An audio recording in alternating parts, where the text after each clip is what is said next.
2024 nursing ভর্তি পরীক্ষায় MN nursing group থেকে সায়ন জাতীয় মেধায় 46তম, সাগর 128তম সহ অসংখ্য শিক্ষার্থী শেরে বাংলানগর, চট্টগ্রাম নার্সিং কলেজ সহ সবখানে এত ভালো ভালো সব রেজাল্ট করতে পারলে তুমি কেন পারবে না শুধুমাত্র একটা সিট পেতে?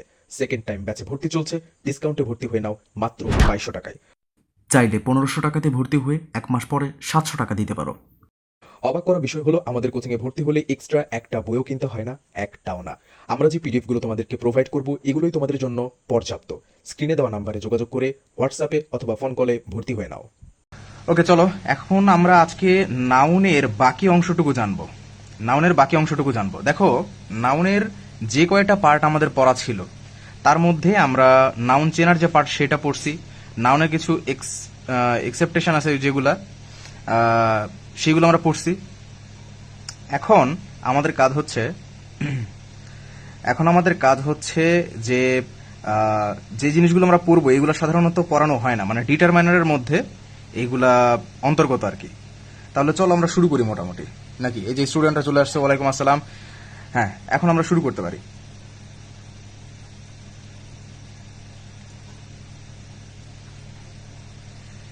এক্সেপশনগুলো আমরা পড়ছি। হ্যাঁ, এক্সেপশনগুলো যারা পড়ো নাই তাদেরকে বলে রাখি যে ইউটিউবে আমি ক্লাস আপলোড করছিলাম যেগুলো এক্সেপশন আর কি। আমরা তো এমনিতে থিওরিটিক্যালি সবকিছু জানছি, কিন্তু এক্সেপশন কিছু আছে, ওই এক্সেপশনগুলো আমরা ইউটিউবে আপলোড করছি, ওইখান থেকে দেখে নিবা। তো চলো শুরু করি আজকের পড়া।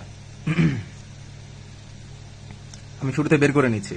দেখো, এই শীটটা তোমাদের দেওয়া আছে, তো মানে যারা পেইড ব্যাচের আছো আর কি তাদেরকে এই শীটটা দেওয়া আছে। আর যারা পেইড ব্যাচের বাইরে তাদেরকে বলে রাখি যে পেইড ব্যাচের টোটাল ফি হচ্ছে 2200 টাকা। তুমি চাইলে শুরুতে 1500 টাকা পে করে ভর্তি হতে পারো, এন্ড 700 টাকা পরের মাসে পে করতে পারো। যারা ভর্তি হতে চাও তারা ডিরেক্ট আমার সাথে ইনবক্সে যোগাযোগ করবা। এখন দেখো, এইখানে আমরা একটা পয়েম দেখতে পাচ্ছি। এই পয়েমটা কেন? আসলে ডিটারমাইনার যখন আমরা পড়বো, এই ডিটারমাইনার পড়ার সময় আমাদের দুইটা ধারণা চলে আসবে। এক তো ডিটারমাইনার, এটা ঠিক আছে, কিন্তু কাউন্টেবল আর আনকাউন্টেবল এই দুইটা চলে আসে। আনকাউন্টেবলকে আমরা নন কাউন্ট নাম্বারও বলতে পারি, নন কাউন্ট নাউন। আনকাউন্টেবল যেটা আমরা আনকাউন্ট মানে গোনা যাবে না, আর যেটা কাউন্টেবল সেটাকে আমরা গুনতে পারবো। তো কাউন্টেবল যেগুলো আমরা গুনতে পারি, এই জিনিসগুলো খুবই সোজা, এই জিনিসগুলোকে আমরা সহজে আইডেন্টিফাই করতে পারি। কিন্তু আনকাউন্টেবল যেগুলা, এই আনকাউন্টেবল গুলা আমাদের অনেক প্যাচ লাগায় এবং আনকাউন্টেবলের পরিসর অনেক বেশি। আমাদেরকে পরীক্ষায় কি ধরনের কোয়েশ্চেন দিবে?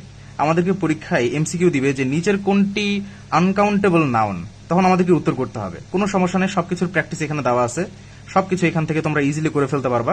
এখন চলো আমরা শিখি যে কাউন্টেবল এবং আনকাউন্টেবল আমরা কিভাবে চিনবো। শুরুতেই বলে রাখি যে আমাদের পড়াশোনার মধ্যে 90%ই থাকবে আনকাউন্টেবল নাউন। এইটা চিন্তা আমাদের বেশি কষ্ট হবে। আচ্ছা, যাই হোক, চলো এখন আমরা শুরু করি। শুরুতেই ছোটবেলা থেকে যা পড়ছো সেইগুলাই, যেমন যেগুলাকে আমরা গুনতে পারবো সেগুলাকে বলা হবে কাউন্টেবল, এবং যেগুলাকে আমরা গুনতে পারবো না সেগুলোকে বলবো আনকাউন্টেবল। আর একটু কথা বলে রাখি, যেগুলো হচ্ছে কাউন্টেবল, আমরা শুরুতেই বলছি যে কাউন্টেবল মানে কাউন্ট করতে পারবো, গুনতে পারবো।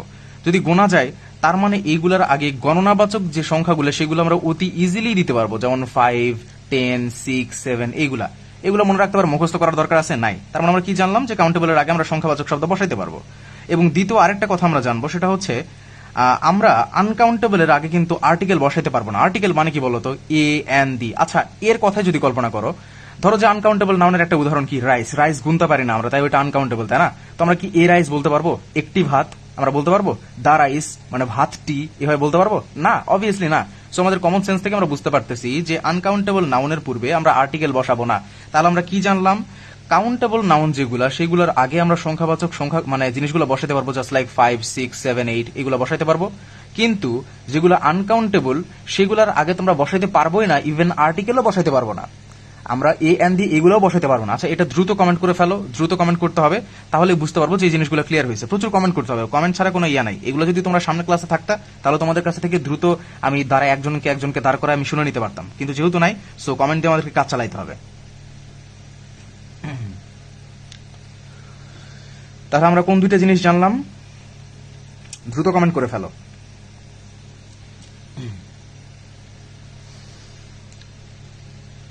যদি বুঝে থাকো দ্রুত কমেন্ট করে ফেলো যে আমরা কোন দুইটা জিনিস জানতে পারলাম।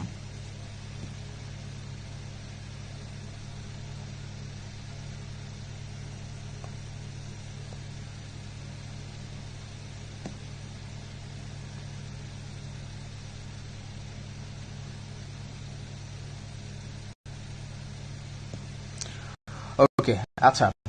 তাহলে নুরে জান্নাত সেতু কমেন্ট করছে কি যে আমাদেরকে কাউন্টেবল নাউনের আগে আমরা সংখ্যাবাচক শব্দ বসাইতে পারবো এবং আর্টিকেল বসাইতে পারবো না। আচ্ছা ঠিক আছে, মাত্র চিন্তা করা যায় মাত্র একজন কমেন্ট করছে, কি এগুলা একটা অবস্থা না? বলতেছি যে কমেন্টে জানাও, তারপরও কেউ গায়ে লাগাইতেছে না। আচ্ছা যাই হোক, তোমরা শিখলে শিখো, না শিখলে নাই। স্টুডেন্টরা আমার ক্লাস ঠিকই করবে ইনশাল্লাহ, পেইড ব্যাচে ইনশাল্লাহ ঠিকই ভর্তি হবে, তো আমার অত প্যারা নাই। দেখো, আমরা এখন একটা পয়েম শিখবো। এই পয়েমটা আমার সাথে সাথে পড়তে হবে। কি পয়েম? দেখো, পয়েমটা হচ্ছে food and drink collection of thing weather abstract material fact. Food and drink collection of thing weather abstract material fact. কেন আমরা এই জিনিসটা পড়লাম? এটা পড়ার কারণ কি? এই ছন্দ পড়ার মাধ্যমে আমরা শিখতে পারবো যেগুলো আনকাউন্টেবল নাউন, যেগুলো আমাদের সব থেকে বেশি সমস্যা করবে, এই আনকাউন্টেবল নাউন আমরা এই একটা ছন্দের মাধ্যমে পুরোটা ক্লিয়ার করতে পারবো। তাহলে আমাদেরকে কিভাবে পড়তে হবে? Food and drink collection of thing weather abstract material fact. Food and drink collection of thing weather abstract material fact. আসলে আমি বুঝতে চাচ্ছি যে এগুলো তো আনকাউন্টেবল নাউন। আসলে দেখো, ফুড অ্যান্ড ড্রিঙ্ক যেগুলো আছে, খাদ্য মানে খাবার এবং পানীয় যেগুলোর নাম, ওই জিনিসগুলা আনকাউন্টেবল হবে। কালেকশন অফ থিং জিনিসের সংগ্রহশালা, এইগুলা কি হবে? এগুলা আনকাউন্টেবল নাউন হবে। আবার ওয়েদার যেমন ক্লাইমেট, এইটা আনকাউন্টেবল নাউন হবে। Abstract noun honesty uncountable noun হবে। ম্যাটেরিয়াল নাউন যেমন ধরো যে ওয়াটার বলতে পারি আমরা, আবার আরো অসংখ্য যেমন উড বলতে পারি, এগুলো আনকাউন্টেবল নাউন হবে। তাহলে চলো এখন একটু বিস্তারিত জানার চেষ্টা করি। আমাকে একটু কমেন্ট করে জানাই দাও তো যে খাতা কলম নিয়ে বসছো কিনা। খাতা কলম না নিয়ে বসলে কিন্তু কোনো কাজ নাই। এই পয়েমটা এখন আমরা জানতে হবে, চারটা লাইন আমরা কষ্ট করে পড়বো। কাউন্টেবল আনকাউন্টেবল ভেজাল চিরকালের মতন শেষ। কমন পড়লে এর মধ্যে থেকে পড়বে, যদি না পড়ে তাহলে বুঝবা যে কেউই পড়া নাই, এর থেকে বিস্তারিত কেউই পড়াবে না। অল্প সময়ের মধ্যে আমরা বেশি কিছু পড়ে ফেলবো, এই জন্য আমরা পিডিএফ নিয়ে বসছি। না হলে হোয়াইট বোর্ডে লিখে করাইতাম। মার্কেটও ভালো পাওয়া যায় হোয়াইট বোর্ডে, কিন্তু যাই হোক পড়া হয় না। তো পোলাপান একসময় বুঝতে পারবে, নার্সিং এর স্টুডেন্টরা একসময় স্মার্ট হবে। এখন তো ওরা বুঝতে পারতেছে না। ওরা এখন দেখে যে হোয়াইট বোর্ড আর স্মার্ট বোর্ড যেখানে, তার মানে ওই কোচিং ভালো। এত লেকচার শিট দিতেছে, তার মানে ওই কোচিং ভালো। যাই হোক, তোমাদের একসময় চোখ খুলবে ভার্সিটির মতো।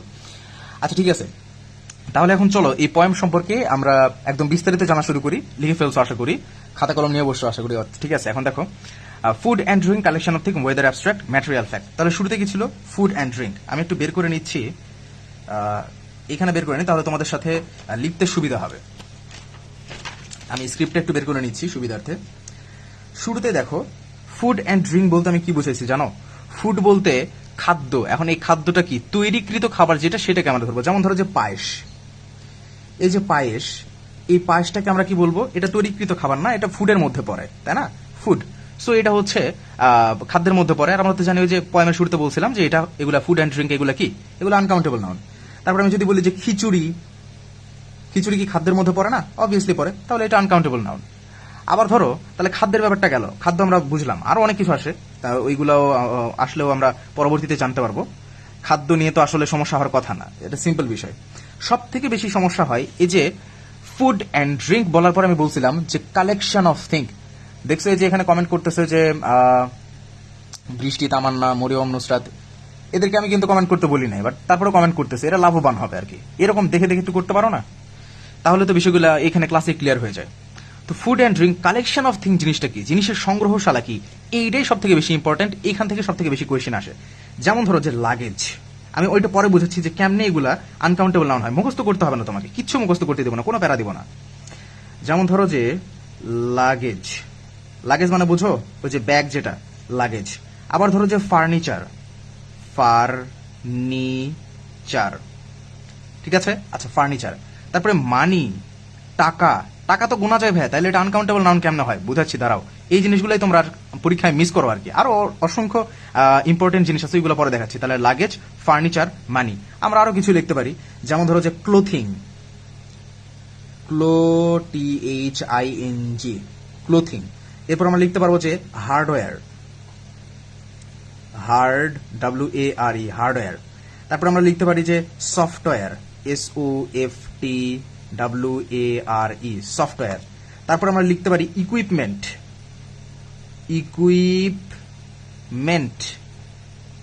ইকুইপমেন্ট। তারপর আমরা লিখতে পারি সোপ, SOAP, সোপ মানে সাবানের সোপ আর কি। সোপের পর আমরা লিখতে পারি ব্রেড, রুটি, BREAD, ব্রেড। আমরা টোস্টও লিখতে পারি, TOST, টোস্ট। আমরা কর্ণ লিখতে পারি, কর্ণ মানে শস্য, কর্ন। তারপরে সব থেকে বেশি ইম্পর্টেন্ট, এটা একটু উপরে লিখি, হ্যাঁ, জুয়েলারি। জুয়েলারি মানে বোঝো, গহনা, গহনাদি, জুয়েলারি। আচ্ছা, এখন দেখো এই জিনিসগুলো আমরা আসলে কালেকশন অফ থিং মানে যা বুঝাচ্ছিলাম ওই সবগুলা এর মধ্যে অন্তর্গত। হ্যাঁ, এগুলো সবগুলো হচ্ছে কালেকশন অফ থিং মানে জিনিসের সংগ্রহশালা। Luggage, furniture, money, jewellery, clothing, hardware, software, equipment, soap, bread, toast, corn. দেখো ব্যাপারটা আমি তোমাকে বুঝাই দিই কেন এইগুলা সিঙ্গুলার হলো। দেখো লাগেজ, তুমি এখন মনে করতেছো যে লাগেজ তো ভাই ব্যাগ তো গোনা যায়, তাহলে আপনি লাগেজকে কেন আনকাউন্টেবল নাউন বললাম? কারণ আমি একটু তোমাকে বুঝাই দিই, লাগেজ, এই লাগেজ কোনো কিছুকে বলা হয় না। আমরা যেটা মনে করি, আমরা যেটাকে লাগেজ বলি, সেটা কিন্তু আসলে ভুল। ওইখানে যখন অনেক কিছু থাকে সবগুলাকে একসঙ্গে থলিতে ভরা হলে সেটাকে লাগেজ বলে। এই লাগেজকে আসলে গোনা যায় না। আবার ফার্নিচার, ফার্নিচার আমরা কোনো কিছুকে বলতে পারবো না। হ্যাঁ, আমরা বলতে পারবো যে একটা ড্রেসিং টেবিল, তারপরে একটা সোফা, সোফা সেট বলতে পারবো, টেবিল, সবকিছু মিলায়ে ফার্নিচার হয়। ফার্নিচার কোনো নির্দিষ্ট জিনিস না। তুমি তোমার শ্বশুরকে বলতে পারবা যে আমাকে ডিমান্ড হিসেবে একটা ড্রেসিং টেবিল দিতে হবে, কিন্তু তুমি এটা বলতে পারবে না যে আমাকে একটা ফার্নিচার দিতে হবে। একটা ফার্নিচার কখনো হয় না, অনেকগুলো মিলে ফার্নিচার হয়। আবার মানি, মানি কখনো কাউন্টেবল হয় না, টাকা, টাকা কাউন্টেবল হয়। তুমি বলতে পারবা না যে আমাকে এক মানি দেন, বলতে পারবা যে এক টাকা দেন, মানে মানির একক যেটা সেইটা। এখানে একটু আমি তোমাকে বলতে চাই, আমি একটা কথা এখানে তোমাকে খেয়াল করাই। দেখো আমি একটা কথা বলছি, কি বলছি বলো তো? তুমি বলতে পারবা না যে আমাকে একটা মানি দেন, তুমি বলতে পারবা আমাকে একটা টাকা দেন। তার মানে মানিকে বলতে পারতেছো না, বাট মানির যে এককটা সেটাকে তুমি একটা, দুইটা, তিনটা এভাবে সংখ্যা দিয়ে বলতে পারতেছো। এইটা একটু মাথায় রাখো, পরে বুঝাবো। তারপরে দেখো জুয়েলারি, জুয়েলারি কোনো একটা হয় না। তুমি বলতে পারবো না হাজবেন্ডকে যে আমার একটা জুয়েলারি বানায় দাও। তুমি বলতে পারবা যে আমাকে একটা কানের রিং বানায় দাও, বা গলার মালা, গলার গহনা যাই হোক না কেন ওইগুলো বানায় দাও। সবগুলা মিলে জুয়েলারি হয়। জুয়েলারি কখনো গোনা যায় না। ক্লোথিং, অনেকগুলা কাপড় চোপড় সব মিলে ক্লোথিং হয়। তারপরে হার্ডওয়্যার, হার্ডওয়্যার মানে কি জানো? ধরো যে কম্পিউটারের অনেকগুলো যন্ত্রাদি সব একসঙ্গে আমরা হার্ডওয়্যার বলতে পারবো। কম্পিউটারের যে ফ্যান, ওই ফ্যানটাকে আমরা হার্ডওয়্যার বলতে পারবো না, একটাকে আমরা বলতে পারবো না। আবার সফটওয়্যার সেম বিষয়।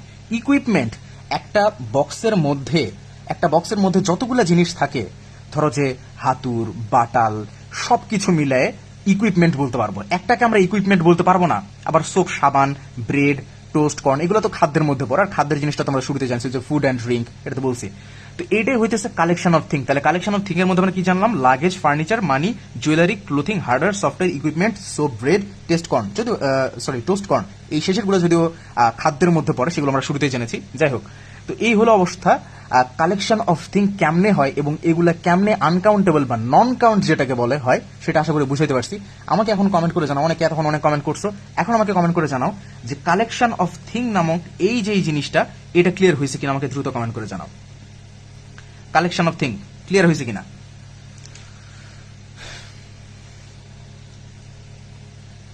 কালেকশন অফ থিং ক্লিয়ার হয়েছে কিনা। তামান্না কমেন্ট করছে যে লাগেজ, মানি, জুয়েলারি, ক্লোথিং, হার্ডওয়্যার, সফটওয়্যার, হ্যাঁ এগুলো। আর ওই যে বাকি যেগুলো ছিল টোস্ট, কর্ন, এগুলো তো খাদ্যের মধ্যে পড়ে, ফুড অ্যান্ড ড্রিঙ্কের মধ্যে পড়ে, বুঝতে পারতেছো। আচ্ছা, 100% ক্লিয়ার নুসরাত বলছে। তামান্না, অরেঞ্জ জাহান ক্লিয়ার, ওকে। হ্যাঁ, আসলে এই কাউন্টেবল আনকাউন্টেবল এটা খুবই সোজা, বুঝছো, কিন্তু আমরা ঠাউর করতে পারি না যে কোথা থেকে কোনটা পড়বো। তো আমি এই জন্য সবকিছু একদম গুছাই তোমাদের জন্য নিয়ে আসছি, অতি সহজে, যাতে তোমরা অল্প সময়ের মধ্যে জিনিসগুলো পড়ে ফেলতে পারো। ওকে, এখন তারপরে দেখি বুশরা, তারপরে মারিয়া, নুরে জান্নাত, মারজান সবাই বলছে ক্লিয়ার। ওকে, ঠিক আছে, তাহলে আর কোনো সমস্যা নেই। এখন আমরা একটু দেখি, এটা তো বুঝলাম। ওয়েদার বলতে আসলে কি জানো? ওয়েদার বলতে আমি শুধুমাত্র এখানে বুঝাতে চাইছি যে যেমন ধরো যে ক্লাইমেট, আবহাওয়া, এটা আনকাউন্টেবল নাউন। আর অ্যাবস্ট্রাক্ট নাউন সম্পর্কে তো বোঝানোর আর কোনো দরকার নাই। আগের ক্লাসগুলো যারা করো নাই, আমি বলবো যে আগের ক্লাসগুলো করো। অ্যাবস্ট্রাক্ট নাউন সম্পর্কে ওইখানে বিস্তারিত ধারণা দেওয়া হয়েছে, যেটাকে আমরা ছুঁইতে পারি না, জাস্ট অনুভব করতে পারি পঞ্চ ইন্দ্রিয় দিয়ে, সেটাকে বলা হয় অ্যাবস্ট্রাক্ট নাউন। এখন আর ওইগুলা বলতে চাচ্ছি না। তারপরে হচ্ছে ম্যাটেরিয়াল নাউন। ম্যাটেরিয়াল নাউনটা দেখো, ম্যাটেরিয়াল নাউন, আমি যদি ম্যাটেরিয়ালের কথা বলতে চাই, ম্যাটেরিয়াল নাউন হচ্ছে যেগুলা দিয়ে আমরা কোনো কিছু একটা তৈরি করি, যেমন ধরো যে পানি, আবার উড, ওই যে শুরুতেই বললাম। ম্যাটেরিয়াল নাউন সম্পর্কে তো তোমাদেরকে নতুন করে ধারণা দেওয়ার কোনো কিছু নাই। এই ম্যাটেরিয়াল নাউনগুলোও আনকাউন্টেবল বা নন কাউন্ট নাম্বারের মধ্যেই পড়বে, দ্যাটস ইট। এইটাই কাউন্টেবল এবং আনকাউন্টেবল নাউন। আর যেগুলা কাউন্টেবল সেগুলো খুবই ইজি, তুমি এমনি বুঝতে পারবা। ঠিক আছে, তুমি এমনি বুঝতে পারবা যে ওইগুলা কাউন্টেবল। আনকাউন্টেবল যেগুলো সেগুলো নিয়ে আমাদের একটু ঝামেলা বেশি হয়। আমি আনকাউন্টেবলটা তোমাকে একদম ক্লিয়ারলি বুঝিয়ে দেওয়ার ট্রাই করলাম। এতক্ষণ তোমাদেরকে কষ্ট করে লিখাইছি, তার কারণ হইতেছে যে লিখলে মনে থাকবে, কিন্তু তোমাদের সুবিধার্থে সবকিছু এখানে একদম সুন্দর করে লেখা আছে। দেখছো এমন বই আসতেছে তোমাদের যেখানে যে পয়েম দিয়ে লেখা আছে, এমন সুন্দর করে ব্যাখ্যা করে, আর কই লেখা থাকতে পারে বলো? এত সুন্দর থিওরি আর কই লেখা থাকবে? তোমাদের বই ইনশাল্লাহ আগস্টের দিকে চলে আসবে। তো দেখি উপরের কবিতাটি থাকা প্রত্যেকটা ওয়ার্ড, যেমন ফুড আমি পাশে লিখে দিছি, যেমন payesh, khichuri, drink, collection of thing, luggage, furniture, money, clothing, hardware, software, equipment, soap, bread, toast, corn, jewellery, আবার weather, abstract noun, material noun, এই সবকিছুই হবে আনকাউন্টেবল নাউন। ঠিক আছে? আচ্ছা, এ পর্যন্ত ক্লিয়ারলি বুঝছো কিনা আমাকে দ্রুত জানাও। এ পর্যন্ত 100% ক্লিয়ার করে বুঝছো কিনা আমাকে বলো। এ পর্যন্ত ক্লিয়ারলি সবকিছু বোঝা যায় কিনা?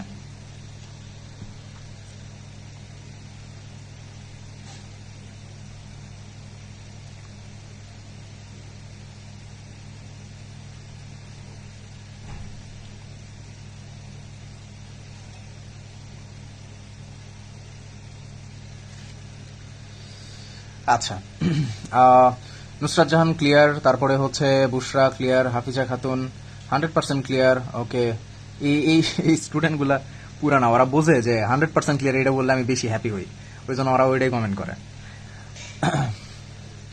বৃষ্টি ইসলাম, অরেঞ্জ জাহান, মারজান সবাই ক্লিয়ার বলছে। আচ্ছা ঠিক আছে, এখন চলো আমরা আর কিছু জিনিস জানবো। তো আমরা তো অলরেডি জেনে ফেলছি যে কাউন্টেবল এবং আনকাউন্টেবল নাউনগুলা কিভাবে কি করতে হয়। তারপরও এরপরেও বেশ কিছু জিনিস আমাদেরকে জানতে হবে। মানে আমরা ওই যে রিস্ক নিতে চাচ্ছি না, আমরা এমনভাবে পড়বো, যেমন ধরো যে অ্যাডভাইস, তারপরে অ্যাঙ্গার, রাগ। এখানে যে জিনিসগুলো বেশি ইম্পর্টেন্ট, যেমন ইকুইপমেন্ট, আমি এগুলো আগাই দিচ্ছি। নলেজ মানে জ্ঞান। দেখো জ্ঞান কখনো গোনা যায় না, তুমি জ্ঞান কখনো গুনতে পারবা না। বুঝতে পারছো? যে আমাকে একটা জ্ঞান দেন, কাউরে বলতে পারবো এভাবে? মোটেও না। যখন অনেক কিছু তোমার ভেতরে থাকে তখন ওইটাকে একসঙ্গে জ্ঞান বলা হয়। যাই হোক, তারপরে হচ্ছে প্রভার্টি, পেশেন্স মানে তো অ্যাবস্ট্রাক্ট নাউন, এটা তো জানোই। তারপরে সিনারি মানে কি জানো তুমি? অনেকে জানোই যে দেয়ালে একটা সিনারি আটকানো আছে, এভাবে বলে না, আমাকে একটা সিনারি দেন। আসলে ওইটা আমরা ভুল বলি। যেমন ধরো যে তুমি ট্রেনে করে যাচ্ছ, ট্রেনে করে যাতায়াতের সময় আশেপাশের যা কিছু দেখো, এই পাশে পুকুর আছে, এই পাশে গাছ আছে, সবকিছুকে একসাথে বলা হয় সিনারি। সবকিছুকে একসাথে, কোনো একটা নির্দিষ্ট জিনিসকে, কোনো একটা নির্দিষ্ট ছবিকে আমরা সিনারি বলতে পারবো না। দ্যাটস ওয়াই এটা কিন্তু আনকাউন্টেবল নাম। তারপরে ইনফরমেশন, এটা খুবই বেশি ইম্পর্টেন্ট। নিউজ, এটা তো মোস্ট ইম্পর্টেন্ট, এটা সবার গুরু। তারপরে হোমওয়ার্ক, মিউজিক, প্রোগ্রেস, উন্নতি, সবগুলাই। এগুলো অতটা ইম্পর্টেন্ট না, যেগুলো আমি লাল কালার কালিতে দাগাই দিছি ওইগুলো সব থেকে বেশি ইম্পর্টেন্ট। হ্যাঁ, ওকে, এখন তাহলে আমরা নিচের দিকে যাওয়া শুরু করি। আর কি আছে? ও হ্যাঁ, এবারে দেখো, আমরা শুরুতে একটা কথা বলছিলাম, মনে আছে? যে আমরা এগুলার আগে কিন্তু যেগুলো মানে আনকাউন্টেবল, এগুলোর আগে এ এন দি মানে আর্টিকেল, এগুলো ইউজ করতে পারবো না, 5, 6 এগুলো দিতে পারবো না। তবে ইডিওমেটিক ফ্রেজ ব্যবহার করে আনকাউন্টেবলকে আমরা সিঙ্গুলার প্লুরাল করতে পারি। যেমন হইতেছে যে a piece of advice, two piece of advice. এখন কথা হইলো কি, এগুলো তোমাদের পিডিএফে দিয়ে রাখছি, কিন্তু আমি যদি একটা কাজ করি তাহলে তোমাদের ভালো লাগবে। সেটা হচ্ছে আমি এগুলো পুরোটা কেটে দিব, কারণ তোমাদের এখান থেকে কোয়েশ্চেন আসবে না। আমরা বুঝি যে কোথায় কোয়েশ্চেন করতে পারে, নার্সিং এর দূর কত দূরে, এটা বেশ কয়েক বছর ধরে পড়াইতেছি, আমরা বুঝি। সোপ বললাম না, সোপ মানে সাবান, ওইটাও কিন্তু খুব বেশি ইম্পর্টেন্ট। হ্যাঁ, এই কোয়েশ্চেনগুলো বারবার দেওয়া হয়। এখন আমরা একটু উপরের দিকে যাব। এরপর আমরা যেই জিনিসটা পড়বো সেটা হচ্ছে ডিটারমাইনার। দেখতে পাচ্ছ? ডিটারমাইন করে। কি করে? ডিটারমাইন করে, কতটুকু নির্দেশ করে। যেমন দেখো, আমি তোমাকে একটু বলি, এখানে ছকের মধ্যে অনেকগুলো দেওয়া আছে, বাট আমাদের এতগুলো লাগবে না। এগুলোর অর্থ এখন তোমাদেরকে জানাই। দেখো, নগণ্য, খুব ভালো করে বোঝার চেষ্টা করবা, এটা কিন্তু খুবই ইজি, বাট বুঝতে হবে। নগণ্য বা নাই বললেই চলে, এরকম যদি হয় তাহলে কাউন্টেবল যেগুলা সেগুলো তো আমরা ফিউ ইউজ করব, আর যেগুলো আনকাউন্টেবল সেগুলোর ক্ষেত্রে লিটিল ইউজ করব। আবার যেগুলো অল্প কয়েকটা সেগুলোর ক্ষেত্রে এফ ইউজ করব, আর যেগুলো কাউন্টেবল মানে সবকিছু লেখাই আছে, কাউন্টেবল হলে আর লিটিল ইউজ করব। অল্প কয়েকটা কিন্তু সবগুলো হলে কাউন্টেবলের ক্ষেত্রে দা এফ ইউজ করব, আর এক্ষেত্রে দা লিটিল ইউজ করব। বাই দ্য ওয়ে, এতক্ষণ যা চিল্লাচিল্লি করতেছিলাম এটা হইতেছে সাধারণ পড়া, মানে তোমরা বইয়ে যেগুলো দেখতে পারো। এখন তোমাদেরকে ডিফারেন্সটা বুঝাবো যে একটা ওস্তাদ যখন তোমার পড়ায় সে কিভাবে তোমার পড়াটা ইজি করে। দেখো কি ব্যাপার, টাচ হইতেছে না কেন? ও আচ্ছা আচ্ছা আচ্ছা, সরি। এখন দেখো, এখন পড়ার মতন পড়বো। আসলে ঘটনা হচ্ছে, নগণ্য বা নাই বললেই চলে যখন, নগণ্য বা নাই বললেই যখন চলে, নাই একদমই নাই, ধরো যে কলসির নিচে একটু পানি আছে, ওইটাতে কিছুই হবে না, সামান্য, তখন নগণ্য বলে ওইটাকে। এবং নগণ্য বা নাই বললে চলে, এটা যখন হয় তো ওইটা যদি কাউন্টেবল হয় না, কাউন্টেবল হলে তোমাকে ফিউ বলতে হবে। আর যদি ওটা আনকাউন্টেবল হয় তাহলে লিটিল বলতে হবে। ভাইয়া এটা তো 2 দিন পরে ভুলে যাব। ওকে চলো তোমাকে বোঝানোর ব্যবস্থা করতেছি। যেমন দেখো, ফিউ শব্দের অর্থ হচ্ছে কিছু। কি ফিউ শব্দের অর্থ? কিছু। আর লিটিল শব্দের মতো একটু, অল্প। এখন ধরো যে মাঠে কিছু রাইস, চাল পড়ে আছে, তুমি কি বলবা? যে মাঠে কয়েকটা চাল পড়ে আছে, এটা বলবা? আগে বলো যে রাইস হইতেছে কাউন্টেবল নাকি আনকাউন্টেবল, আমাকে কমেন্ট করে জানাও তো। রাইস কাউন্টেবল নাকি আনকাউন্টেবল?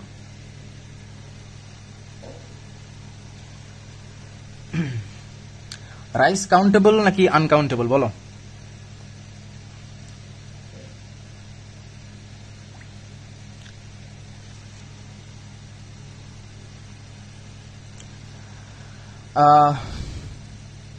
নুরে জানাত সেতু বলছে আনকাউন্টেবল, হাফিজা খাতুন, ফাতেমা সবাই বলছে আনকাউন্টেবল, তাই না? আচ্ছা, তার মানে রাইসকে আমরা গুনতে পারি না। ধরো যে মাঠে চাল পড়ে আছে, কিছু পরিমাণ চাল পড়ে আছে, তো তুমি কি বলবা? যে মাঠে কিছু চাল পড়ে আছে। মনে রাখিও রাইস কিন্তু আনকাউন্টেবল। তুমি এখন বলবা যে মাঠে কিছু চাল পড়ে আছে, এভাবে বলবা? নাকি মাঠে কয়েকটা চাল পড়ে আছে এরকম বলবা? অবশ্যই সামান্য সামান্য একটু একটু চাল পড়ে আছে এভাবে বলবা। তাহলে একটু বা অল্প, এটার ইংলিশ করো। ইংলিশ কি হয়? লিটিল। এই জন্যই লিটিল বসে আনকাউন্টেবলের ক্ষেত্রে। আনকাউন্টেবলের ক্ষেত্রে এই জন্যই লিটিল বসে।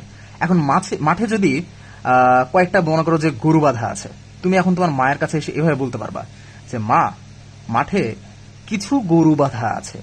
তুমি এভাবে বলতে পারবা না যে মাঠে একটু গরু বাঁধা আছে। একটু না, মাঠে কিছু গরু বাঁধা আছে, কিছু। এই জন্যই ফি ইউজ করা লাগে। আর গরু জানো কি? গরু হইতেছে কাউন্টেবল, গরু গোনা যায়।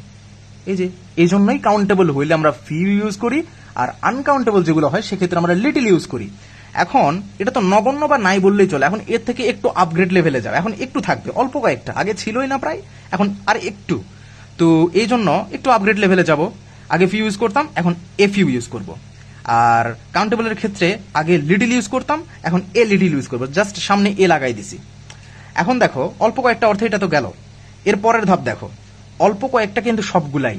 মানে ধরো যে এর আগে যেটা পড়ছিলাম, এটা 10টার মধ্যে অল্প কয়েকটা আম, ধরো 2-1টা 10টার মধ্যে। আর এই লাস্টেরটা কি? অল্প কয়েকটা কিন্তু সবগুলাই।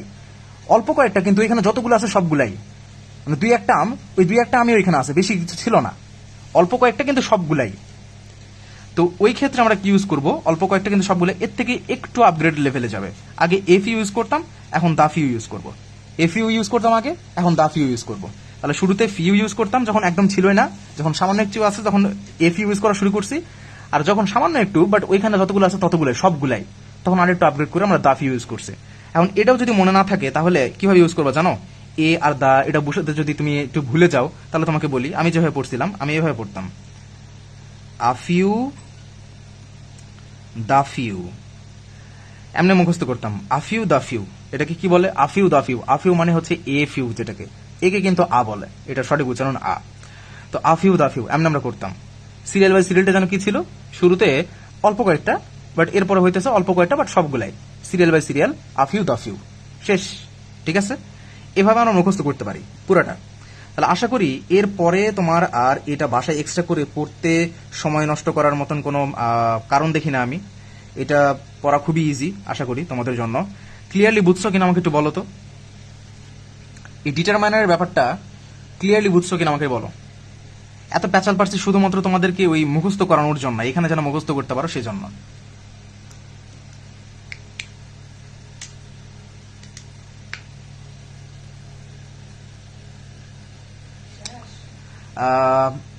এখানে হ্যাঁ, নুসরাত যে কমেন্ট করছে যে অল্প বুঝালে কাউন্টেবল ফিউ, আনকাউন্টেবল হইলে ওই শুরুটা মনে রাখলে হয়, শুরুর লাইনটা মনে রাখলে তারপরে যে এ যোগ করতে হবে, দা যোগ করতে হবে, এগুলো আমরা এমনি বুঝতে পারি।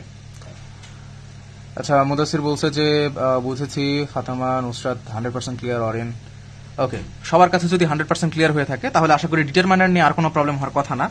এই যে এখানে বেশ কিছু প্র্যাকটিস দেওয়া আছে, তোমরা আরামসে প্র্যাকটিসগুলো করে নিও এবং পারতেছো কিনা আসলে এই জিনিসটা তোমরা আইডেন্টিফাই নিজেরাই করতে পারবা। ঠিক আছে? আই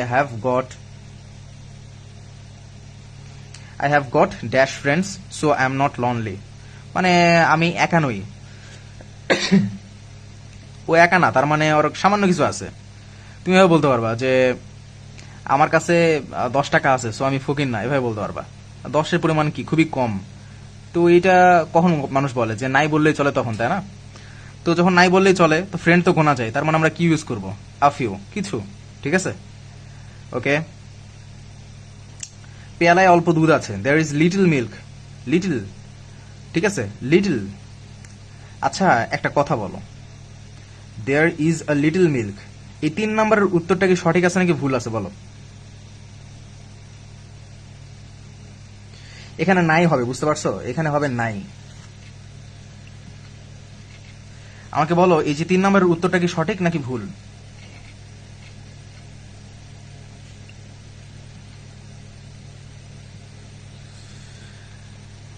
3 নম্বরের উত্তর সঠিক নাকি ভুল?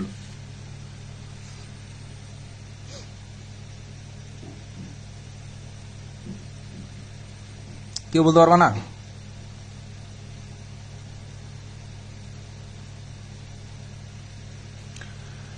সাহস করে বলো, সমস্যা নাই।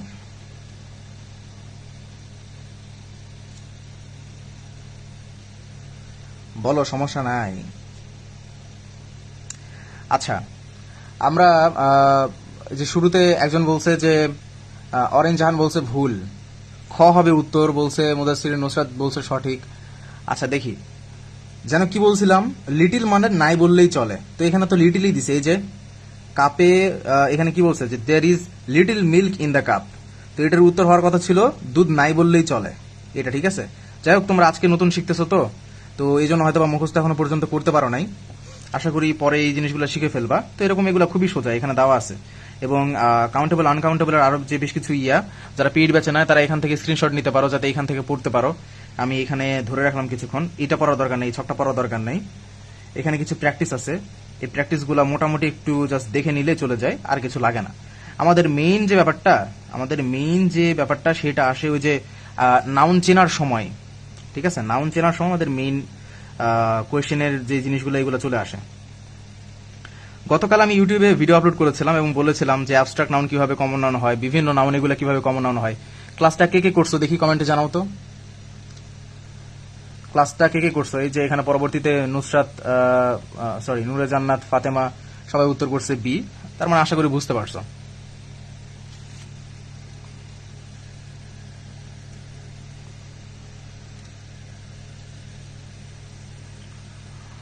ক্লাসটা কে কে করছো দেখি একটু।